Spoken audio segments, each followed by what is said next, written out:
नमस्कार, स्वागत है आपको द विजन स्टडी पॉइंट में। तो आज हम लोग जो है सो कुछ शब्दों की रचना पढ़ेंगे, है ना। यानी शब्द की रचना कितने प्रकार से होते हैं? 3 प्रकार से, है ना। उपसर्ग, प्रत्यय और समास, है ना। तो इनके बारे में हम लोग जो है सो सीखेंगे। तो चलिए स्टार्ट करते हैं। ये बहुत इंपॉर्टेंट है आपको, है ना। करीब 6, 4, 5 क्लास से लेके आपको 10th 12th तो आता ही है इसमें, और साथ में इन कंपटीशन एग्जाम में खास करके ये बहुत आता है। ठीक है, ये हिंदी व्याकरण का है ना। तो चलिए इसके बारे में हम पढ़ते हैं, यानी शब्दों की रचना। ठीक है, तो बिल्कुल साफ साफ लिखा हुआ है कि शब्दों की रचना 3 प्रकार से होती है। कितने प्रकार से होती है? 3 प्रकार से होती है। कौन कौन सा? तो उपसर्ग, उपसर्गों से, प्रत्यय से, और तीसरा क्या है? समास से। ठीक है, तो पहले हम इसके बारे में पढ़ लेते हैं कि उपसर्ग क्या होता है, प्रत्यय क्या होता है ना। उसके बाद हम आगे बढ़ेंगे। तो चलिए पहले हमारा है उपसर्ग। उपसर्ग क्या होता है? तो उपसर्ग उस शब्दांश को कहते हैं, उपसर्ग उस शब्दांश को कहते हैं जो किसी शब्द के पहले जुड़कर शब्द का अन्य विशेष अर्थ प्रकट करता है। उपसर्ग क्या होता है? तो किसी शब्द के पहले आकर, है ना, पहले जुड़कर या आकर शब्द का अन्य विशेष अर्थ प्रकट करता है, उसे क्या कहते हैं? उपसर्ग कहते हैं। एक लाइन और लिखे हैं नोट में, ये बहुत इंपॉर्टेंट है। उपसर्ग किसी शब्द के पहले आता है, ये याद रखना है। यानी शब्द के क्या होता है? शब्द के पहले आता है। उपसर्ग आपको याद रखना है कि उपसर्ग शब्द के पहले आते हैं। अभी जैसे प्रसन्न, है ना, प्रसन्न, प्रताप, प्रपात, है ना। तो इसमें शुरू में क्या आया है? प्र आया है। क्या आया है? प्र। देख लीजिए, प्रसन्न में पहला अक्षर क्या है? प्र। प्रताप में पहला अक्षर क्या है? प्र। प्रपात में पहला अक्षर क्या है? प्र। तो ये प्र क्या है? उपसर्ग है ना। प्र उपसर्ग है। ठीक है, प्र क्या है? उपसर्ग है। जैसे दुर्बल, विद्रोह, निर्बल, तो दुर्बल में पहला अक्षर क्या है? दू है, तो ये दू क्या हो गया? उपसर्ग है ना। बी, तो ये क्या हो गया? उपसर्ग है। नी क्या है? उपसर्ग है।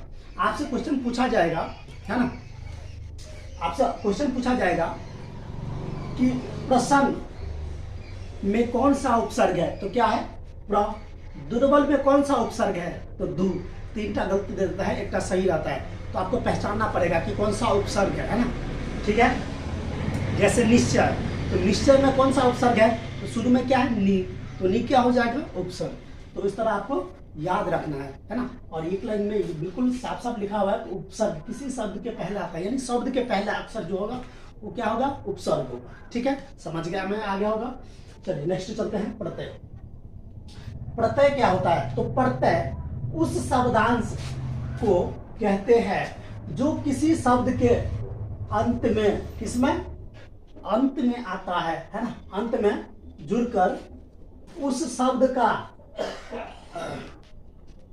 भिन्न अर्थ को प्रकट करता है। यानी प्रत्यय क्या होता है? तो प्रत्यय किसी शब्द के अंत में जुड़कर, है ना, उस शब्द के भिन्न अर्थ को प्रकट करता है, उसे क्या कहते हैं? प्रत्यय कहते हैं, है ना। ये देख लीजिए, प्रत्यय शब्द के अंत में आता है। ये आपको याद रखना है कि प्रत्यय क्या होता है? किसी भी शब्द के अंत में आता है। जैसे भलाई, है ना, तो भलाई लास्ट में क्या है? भलाई। आई, आई क्या हो गया? है ना, आई क्या हो गया? प्रत्यय हो गया, है ना। याद रहेगा बिल्कुल, है ना। भलाई, तो भलाई में लास्ट में क्या आ रहा है? आई, है ना। भला जोड़ आई, भलाई, तो लास्ट में क्या आ रहा है? आई, तो ये क्या हो गया? प्रत्यय। ठीक है, नेक्स्ट देखिए, प्रत्यय के 2 भेद है ना। इससे भी आपको क्वेश्चन बहुत ज्यादा आपको एग्जाम में देखने को मिलेगा, है ना। ये दे देगा कोई, है ना, वाक्य दे देगा, मान लीजिए प्रत्यय, प्रत्यय, है ना, तो लास्ट में क्या आ रहा है? आई, है ना, तो ये क्या है? प्रत्यय है, लास्ट में आएगा।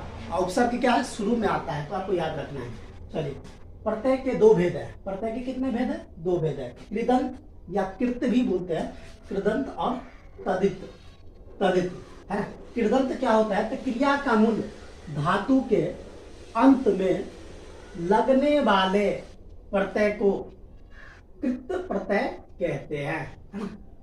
क्रिया के मूल धातु के अंत में लगने वाले प्रत्यय को कृत प्रत्यय कहते हैं और इनके मेल से बने शब्द को कृदंत कहते हैं। उसके मेल से बने शब्द को क्या कहते हैं?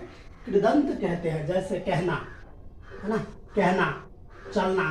तो कहना, चलना, लास्ट में क्या है ना, कहना, चलना। तो शुरू में क्या है, देखिए कहना, तो कह, है ना, ये देखना आपको कह, और इसमें क्या है, चल। तो ये क्या हो गया, कृदंत हो गया, या कृत भी बोलते हैं उसको, है ना। तो आपको याद रखना ये क्या हो गया, कृदंत या कृत प्रत्यय बोलते हैं उसको। नेक्स्ट क्या है, तदित। तदित क्या होता है, तो संज्ञा और विशेषण के अंत में लगने वाले प्रत्यय, है ना। कहाँ पे, तो संज्ञा और विशेषण, संज्ञा और विशेषण के अंत में लगने वाले प्रत्यय को क्या कहते हैं, तदित प्रत्यय कहते हैं, है ना। संज्ञा या विशेषण के अंत में लगने वाले प्रत्यय को क्या कहते हैं, तदित प्रत्यय कहते हैं। और इनके मेल से बने शब्द को क्या कहते हैं, तदिदांत, तदिदांत कहते हैं। ठीक है, इनके मेल से बने शब्द को क्या कहते हैं, तदिदांत कहते हैं। ठीक है, तो ये हमारा उपसर्ग प्रत्यय जो है सो इसमें चैप्टर में हमने कर लिया। आगे वाले जो चैप्टर आएंगे उसमें हम समास के भेद भी हम कर लेंगे, है ना। समास कितने प्रकार के होते हैं, कौन कौन सा होता है, इसके बारे में भी हम पढ़ेंगे। इसके बाद हम कुछ संज्ञा से विशेषण कैसे बनता है, यानी, है ना, जो किसी के विशेषता बताए, है ना, तो वो भी आपको क्वेश्चन पूछा जाता है। एक बार देख लीजिए, संज्ञा से विशेषण, जैसे ये दिया रहेगा, है ना, एक साइड संज्ञा है, एक साइड लिखा हुआ है विशेषण। ठीक है, आपको याद रखना है, संज्ञा से विशेषण। जैसे अंत, अंत का विशेषण क्या हो जाएगा, अंतिम, है ना, अंतिम। अर्थ का क्या हो जाएगा, आर्थिक। अवश्य का क्या हो जाएगा, आवश्यक। अंश का क्या हो जाएगा, आंशिक। अनुभव का क्या हो जाएगा, अनुभवी। इच्छा का क्या हो जाएगा, ऐच्छिक, है ना। तो ये हमारा क्या है, संज्ञा से विशेषण। ठीक है, इच्छा का ऐच्छिक। ठीक है, आवास का आवासीय। वायु का क्या हो जाएगा, आयुष्मान। दर्द का दर्दनाक। खर्च का खर्चीला। घमंड का घमंडी। ठीक है, तो हम इस तरह इसको विशेषण बनाएंगे। संज्ञा से अगर पूछ लेगा, दे देगा आप कि संज्ञा से विशेषण, 3 का ऑप्शन गलती दे देगा, एगो सही दे देगा, आपको पहचानना पड़ेगा ना।